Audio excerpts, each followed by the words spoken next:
But let's jump to the story from the Post Millennial, which should remove all doubt. FBI allowed suspect arrested for plot to assassinate Trump into U.S.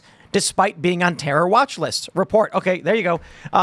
So for all of those of you out there who are wondering about what happened on July 13th, let me read the headline for you again. FBI allowed suspect arrested for plot to assassinate Trump into the U.S. despite being on terror watch list. This is a much bigger story, and it tells of a much bigger problem that goes back at least 20, maybe 25 years.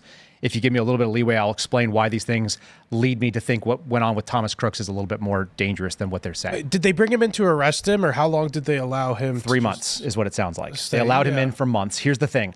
His visa was sponsored by the FBI field office in Dallas, from whatever we can read here. So people have to understand a thing. He's on the terror watch list, and the FBI brought him in. Allowed him in. But they sponsored his visa. I'm going to tell you why.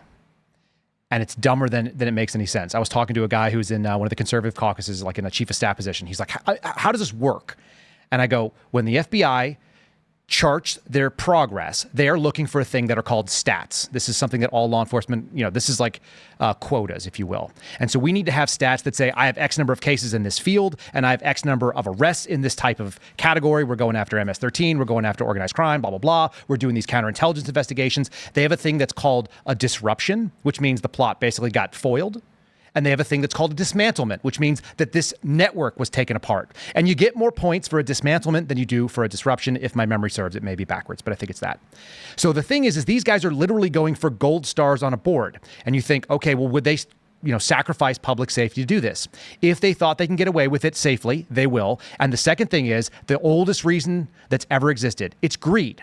The senior executive service in all federal governments, but definitely in the FBI that I was able to experience, they get paid a 5-figure bonus. It's like between $30,000 and $50,000, maybe $60,000 if they hit all their metrics. So they are incentivized to get arrests in certain categories. They're incentivized to do these sort of things. And the other thing that we know, because we had some whistleblowers come to me and my guys, and so I represent a number of different whistleblowers in the FBI.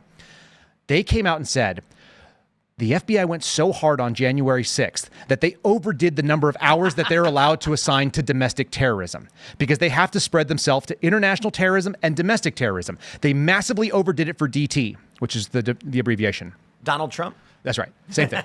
And when they went after these DT cases, they did it so badly that they sent out section chiefs from headquarters to all the field offices regionally and said, listen, we need you to go through all of your domestic terrorism cases and find connections to international terrorism so we can recategorize your hours. Imagine like an attorney bills hours. The FBI assigns the work of an agent against certain types of categories of cases. So they had too many what are called 266 cases. Those are the domestic terror. They needed more 415 cases. And in order to do that, they were like, hey, did you find a dude who is a white supremacist, but he was in a chat room somewhere that later on an Al-Qaeda guy went into, because we can tie them together and make this a 415 instead of a 266. It's the dumbest thing possible. But when you understand we're talking about bureaucracy here, here's the scariest part for me.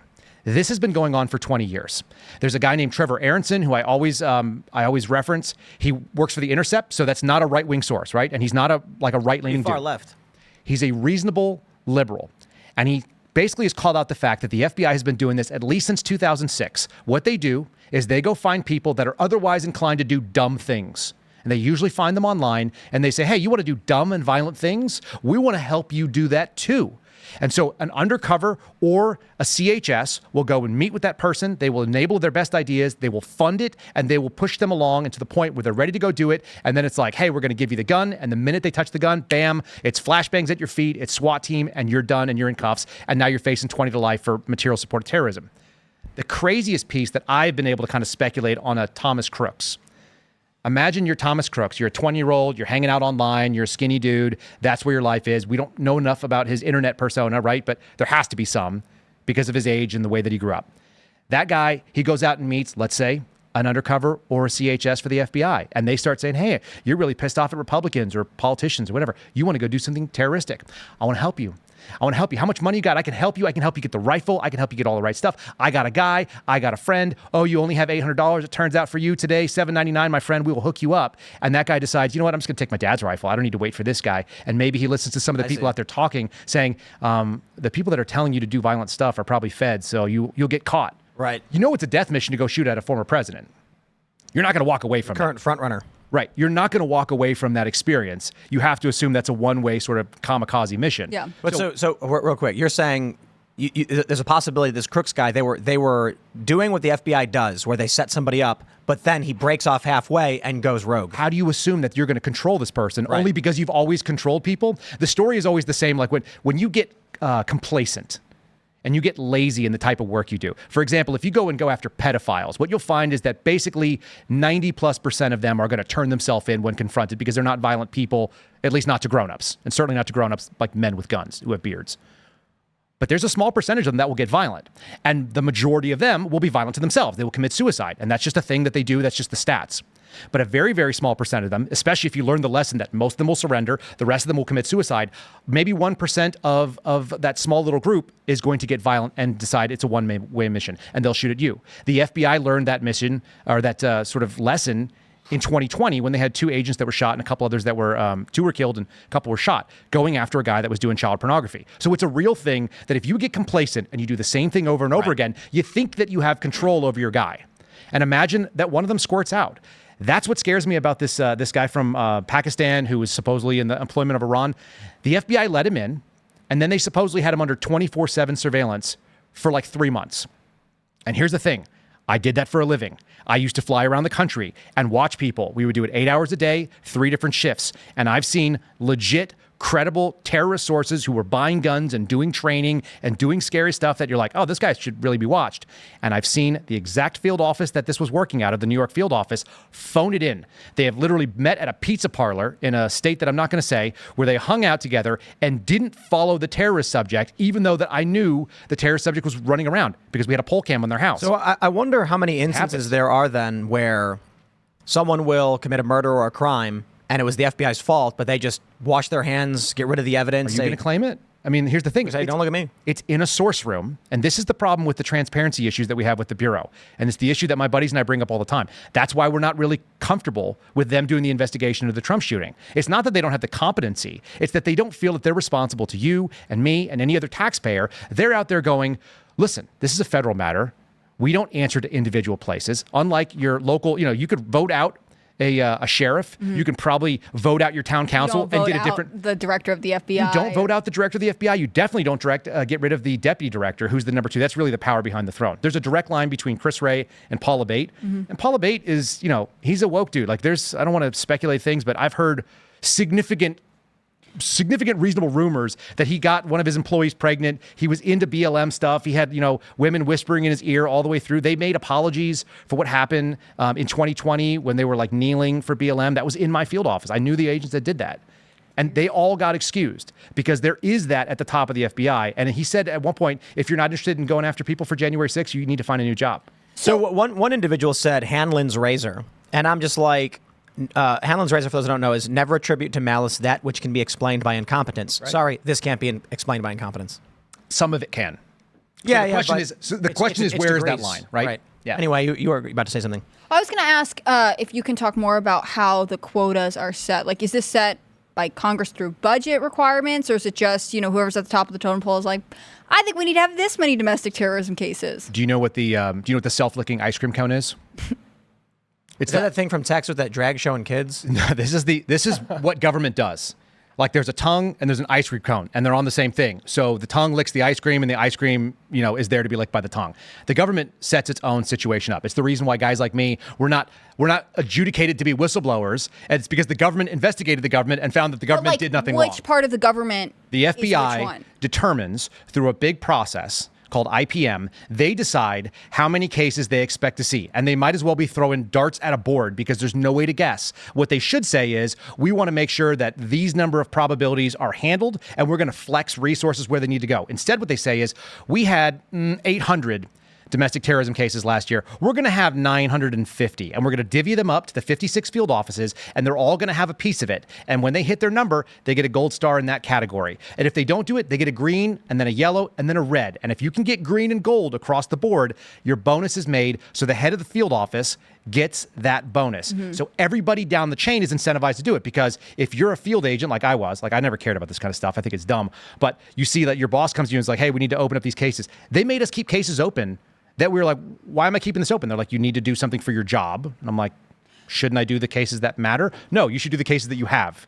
And that is a very different mindset than what people assume. You know, I just thought of something. I have a question. You know, the Gretchen Whitmer case, right? Set up.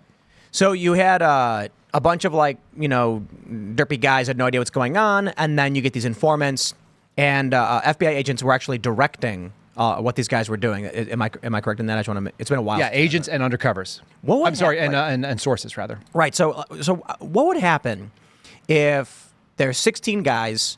12 of them are either informants or a couple of them are actual agents, and they're talking about and doing all this stuff.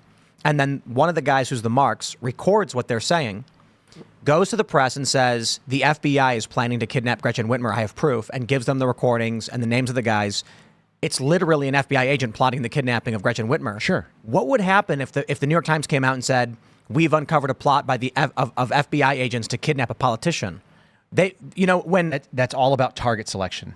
What I mean is, when the event is allowed to continue to some point, the FBI then goes, aha, you're under arrest. But they were the ones who were actually doing the plot.